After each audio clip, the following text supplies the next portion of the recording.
Hello, my name is Georgiana Iulia Crețescu, and I'm leading the initiative called How You Can Become a Leader.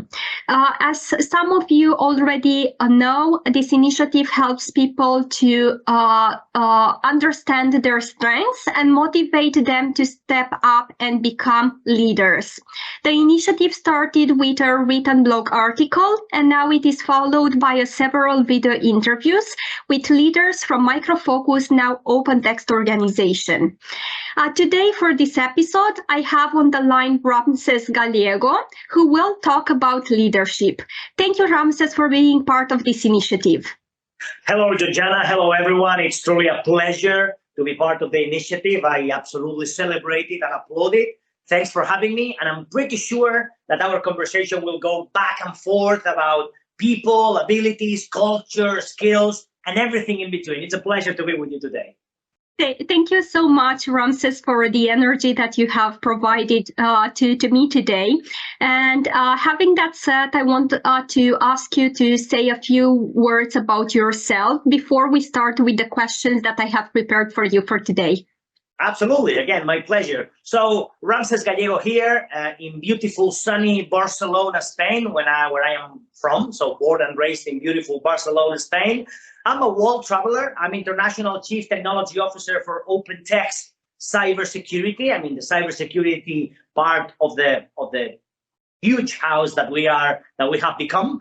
And it's a pleasure, to travel the world, to be with different teams and different regions and different cultures, and then nurturing and coaching people, and of course, meeting customers and partners. At the end of the day, understanding the society that we want to become, that we should build, that we want to thrive in. Of course, we are living difficult times in terms of war and challenges in society, but as companies, employers and employees, friends, fathers, mothers, husbands, wives, we need to support each other, and especially in the workplace. I think that, as you said, that diversity, inclusion, and helping people is part of what we do every single day, whether you are a manager or you're not. At the end of the day, we are one. We are one team. So I'm super blessed of being with you today, with the house being a part of OpenText Cybersecurity. I'm looking forward to our conversation. Absolutely.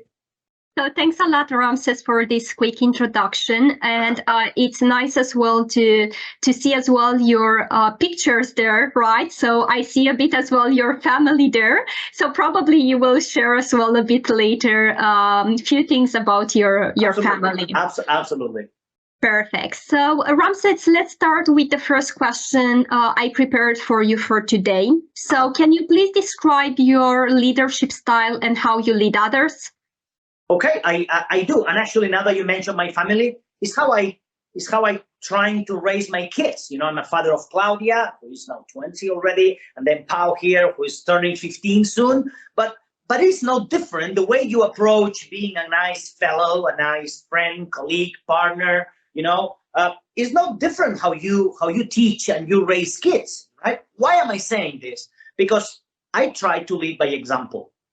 I mean, of course, I'm not saying that I'm perfect. Quite on the contrary, I made many mistakes. By learning from your mistakes, listening to people, if you are part of a team, again, whether you are a manager or not, whether you are a leader or not, at the end of the day, you are a leader because you need to listen to people. You need to look into people's eyes, Georgiana, and you know it very well, and understand what's at stake. Communicate what will happen if we don't perform. I'm a believer that leading by example means, or should mean, that you need to be, or you should try to be on your A game, being a good professional. Of course, we all have bad days. We have discussions and problems, and life is life, and life hits hard, But going into family or the work and being nice, being community, being assertive, having empathy, understanding that other people's lives, I mean, we have different, ramifications of life. So I try to lead by example. I would never ask someone to do something that I myself am not ready to do. Actually, that's unfair. And with all due respect, I think that's even unprofessional. So if I request something, I need to be the first one, if I can do it, of course, if it's within my skill sets and abilities, to do it. because again, it's unfair to request something that you're not willing to do, to going that extra mile. Whether you work in facilities or in marketing or in pre-sales or in accounting, or, I mean, at the end of the day, being one team and being on, or trying to be, aspiring to be on your A game, on a sort of a continuous improvement, learning from your mistakes. And again, this is how I'm raising, or I have raised my kids. So learning from your mistakes. We will all do mistakes. You know why? Because we are humans. But the moment that we talk to each other and then we understand what produced that mistake, what happened, why we failed, or why it was not a perfect engagement. And then if you learn from those mistakes, other things will happen.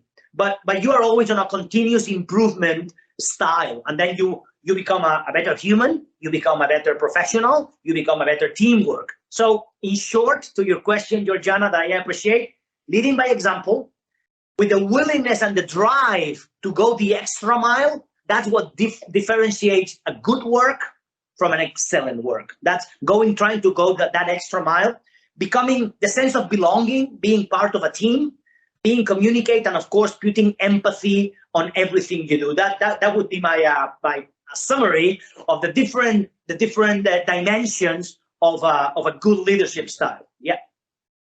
So Ramsés, thank you for these valuable insights. So it's super impressive what you are actually sharing with us for today. And having that said, I'm actually looking and trying to understand more, and I'm quite curious to see what was actually the most significant barrier in your career, right? Because you have so many years of experiences, and I'm sure that through all these years you had probably challenging times as well, right?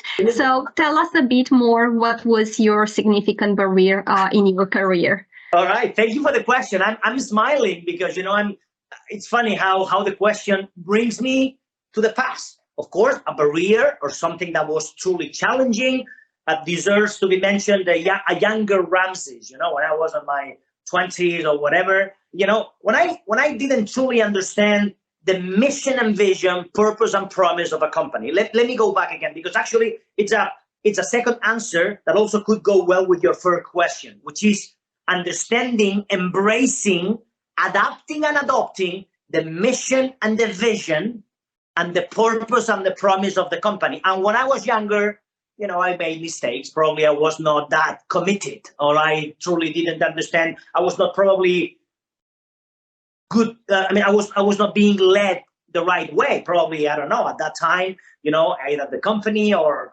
manager at that time, certainly not in OpenText, not with Micro Focus. I was with other companies, but maybe they didn't tell me, or I was not ready to listen. So the biggest challenge for me was truly, or the biggest barrier, the biggest problem it was me. It was not administration. Of course, bureaucracy didn't help, but the biggest barrier was a younger me not ready to push me, ready to understand that there was another Georgiana willing to help me, that there was another colleague in finance or my pre-sales people willing to help me. So I think that, and going back to my first answer again, communication, empathy, understanding, asking questions, being honest, bringing an ethical approach and being honest into, hey, what we're doing here. We are, in my line of work, OpenText Cybersecurity. We protect customers, we protect citizens, we defend societies through our technology, yes, but truly understanding which part in the whole supply chain, which part in the equation of protection and defense and serving customers or serving society I play, which sort of role I play. So I would say that my biggest failure was me. It was not a technical issue. It was probably me not embracing training and willing to be always educating myself. You know me, that I have, I don't know how many certifications I possess, but I say I'm always learning, willing to understand other angles of the society, other dimensions of the company. So I'm turning 50, next week. But a younger me, when I was 20 something, that it was me. The biggest barrier was me not embracing change, and embracing change as humans as we are, I think that's super important. That would be my my answer, my dear. So a younger Ramsés was my problem, let's say. So Ramsés, first of all, congratulations and happy birthday next week. Thank you. Because you've pointed out as well that you're celebrating the 15th anniversary. On the other side, what I wanted to point out, Ramsés, is that you know that I have identified you as a mentor and as well as a leader in the organization, right? And through all these years, probably you had the opportunity to work with females, males, sure. With people with different cultures, right? And you have actually seen that at a point now the companies are actually discussing more about diversity and inclusion. So one of the questions that I have for you for today is more related to understand a bit how men can support women in their organization. Sure. So tell us a bit more about that. Absolutely, and I love the question. First, because I'm a truly believer on getting the right people in the right roles. The right people in the right roles. I didn't say the right gender in the right role. I said the right people with the right skills and abilities. And of course, I'm a father of a girl, I'm a father of a boy, and you know, raising them in terms of try to excel in whatever you choose you want to be in life. If you want to be a dancer, a painter, an accountant, people in accounting, or whatever you want to do. And it's not that different, or it shouldn't be that different than the way I'm mentoring and coaching. I have worked with super talented women around the planet. I'm still working with super talented women, of course, men. But what I'm trying to say here, Georgiana, is that, I mean, and I mean it from the core, from the bottom of my heart. I don't care who does it. What I do care is how well it's being done, how profound is the knowledge, and I have worked again with super talented women that, and I'm a believer in the following. Let me explain. If you get someone with a knowledge of a 5, let's say on a scale of 10, of a knowledge of a 5, into something that is not her role, she will get on a 3, or he will get on a 3. I mean, if you don't understand the skill sets and abilities and capacities and the passion that moves her or him, and that has happened through all of my career with women, I mean, try to understand how good you are, women in technology. I take my hats off. There are fantastic women in technology and in legal processes and in marketing. Oh boy, I mean, you rock it. So understand and try to make them shine. You know, the verb I want to use here is excelling and shining. And again, on every culture, every region of the planet, from Latin America into Nordics, into Asia Pacific, from Africa, of course, the US, you know, I have been surrounded by super talented women that actually taught me many things. Some of the things that I know now and I have in my brain, they came from women that said, hey, Ramsés, you're wrong.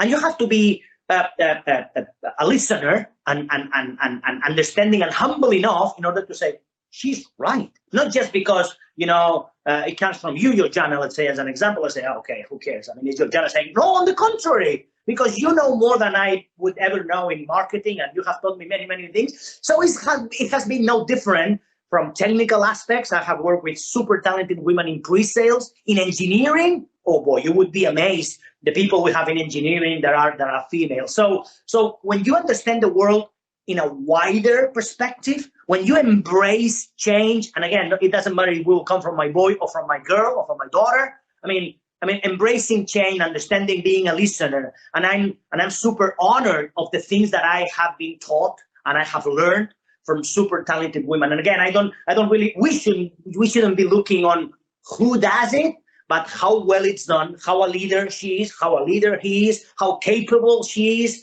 as a CEO or as a legal counsel or as a chief deputy officer on infrastructure management. I think that should sit at the core of any company: diversity, inclusion, understanding, communication, empathy, and seeing it on a wider perspective. That would be my answer. I get super emotional on this, Georgiana, and I apologize beforehand, because I'm absolutely a believer that the world is made out of humans. It's a mistake if we start saying, well, because you are from that specific gender or race or ethnic, or come on, really? I mean, I care how strong is the role that we want to succeed and to shine. I would say that. Yeah, back to you.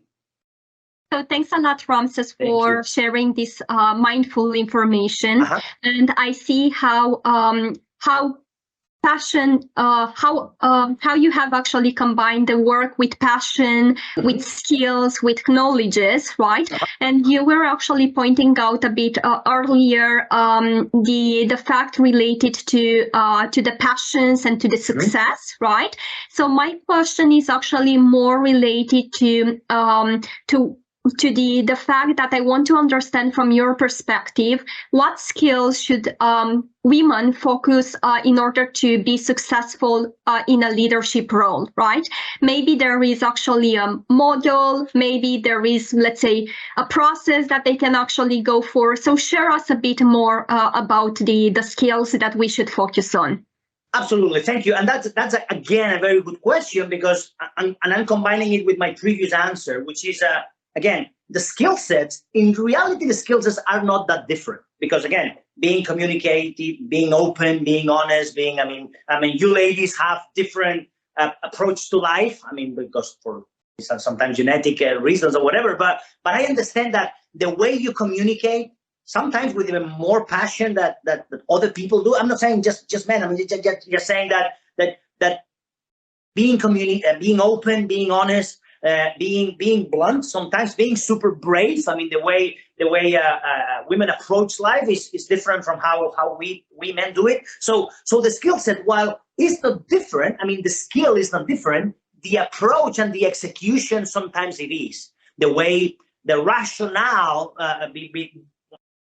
behind some thoughts are very inspirational sometimes. Again, I have been taught many things from women. So again, communication, openness, leading by example, willing to go that extra mile, being part of a team member, being a leader. I think that's super important. If we go back thousands of millions of years ago, I mean, that let's say role model of the hunter and the women.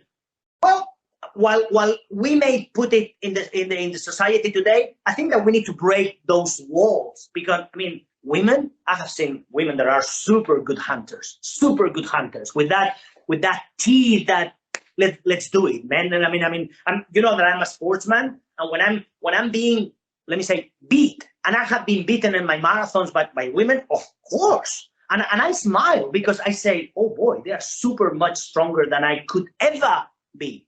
I mean, of course, in sports, I mean, everybody has it. But the same happens in sports and in business. I have to be humble enough to say, well, she's super good, far better than I could ever be. So skill sets on leadership, communication, I mean, openness, I think that's a very good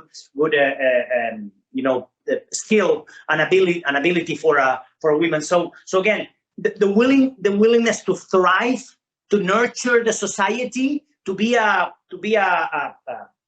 mother, because only women, well, it could be a genetic, I mean, mother. But what I'm trying to say is being a leader and being, part of a team member and showing the flag. Hey guys, this is where we're going.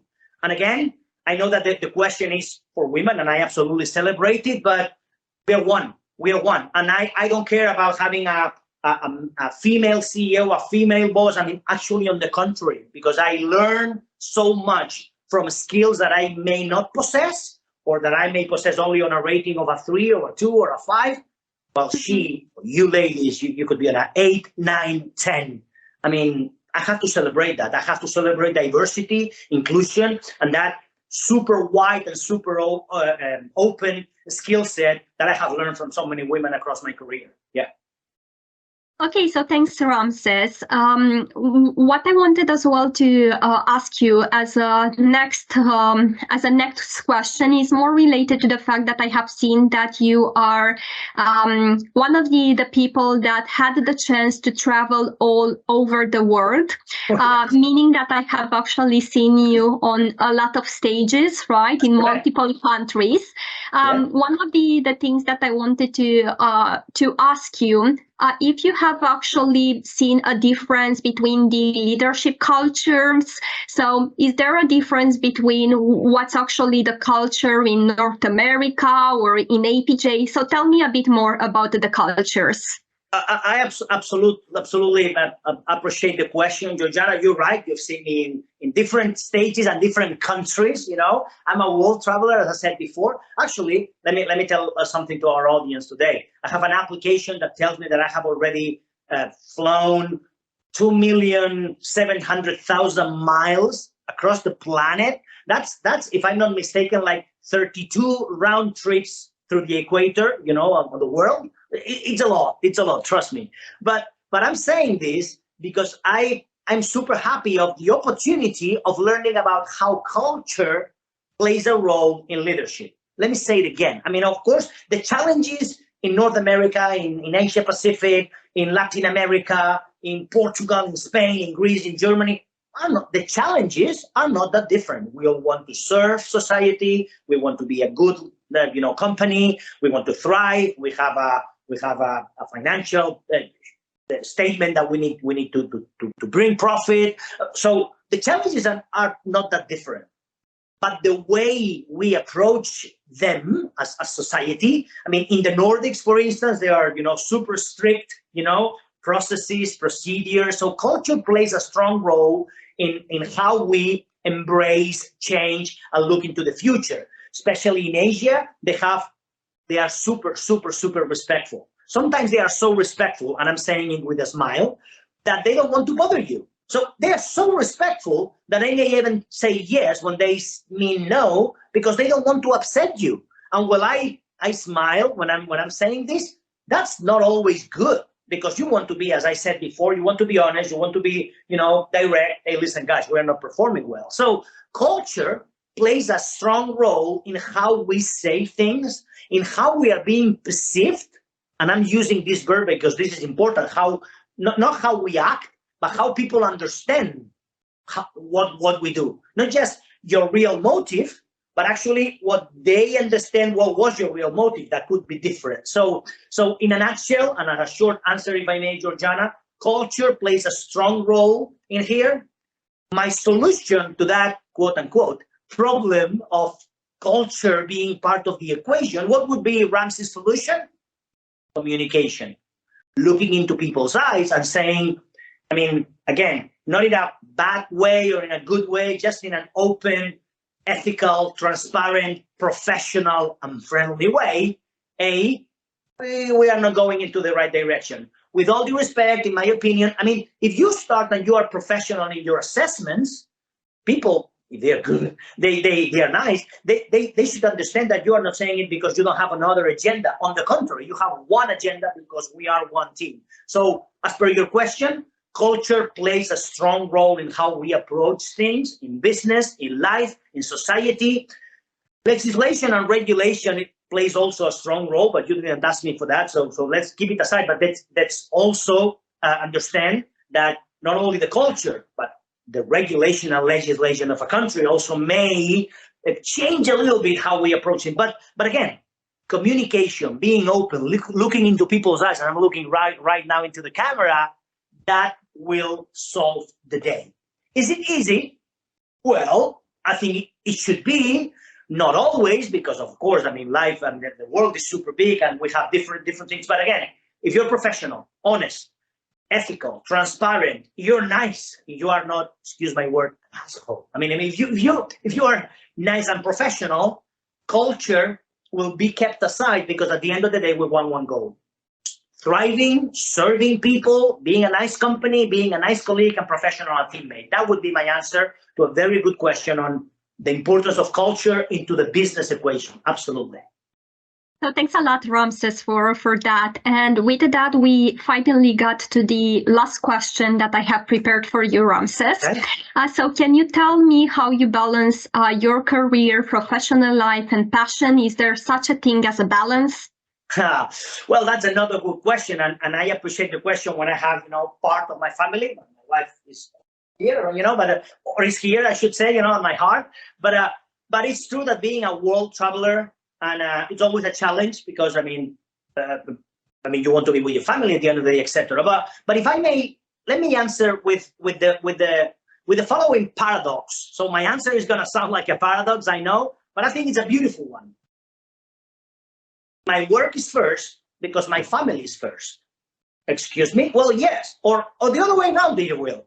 My family is first because my work is first. So I can take care of my family as well as my wife does, of course, because I have a good work that actually provides me with a good reward that I can afford the things and the family that I want to build. So work is first because my family is my priority. But my family is my priority, and for that I need my work to be put on the first place on the thing. So let's say that both at the first place, certainly balancing that is a challenge, and everyone here listening or viewing our nice conversation will decide how she or he will take it. But as a world traveler, let me explain you a very quick anecdote. I travel a lot, but when I can afford it, even if it's just for a few hours, and trust me, I have done crazy things on my travel itineraries, but even for a few hours, I'll try to go back. I try to come back here again, beautiful Barcelona. This is my home. This is where my family is, even for a few hours. Why? Because if I can afford to sleep in my bed, next to my wife, seeing my kids, or at least see them in their beds, even if they don't see me, it's good for my heart. It's good for my brain. It's good for the professional Ramsés, work first. And it's good for the family Ramsés, family first. So I know that people will take my answer in different ways. Well, that's not possible. That's not good for me, or whatever. But that's my answer. Work is first because family is first, and the other way around. And again, trying to balance and getting in a good state of mind. Trust me, will make you a better professional, a better human being, a better father or mother, a better brother or sister. Because at the end of the day, we are humans at the core of what we do. That's my answer, my friend. So it's actually a very interesting perspective, Ramses, there. So I was actually really enjoying what you have shared with us today. What I want to say is that at this point, we have come to an end. So the interview is actually now at the end. But we hope that through the experience that Ramses shared today, we inspired a lot of people, and hope some of you already wish to become leaders. Yep. Thank you again, Ramses, for being part of this initiative, and thank you to everyone for watching the interview. And stay tuned because a new episode will be released soon. So thanks again, Ramses. Take care, and it was lovely to have you here on the line. It was a pleasure. Thank you very much, Georgiana. Thanks everyone for listening, viewing this. You know where to find me. Always a pleasure. Thank you very much. Have a good day. You too. Take care. Bye-bye.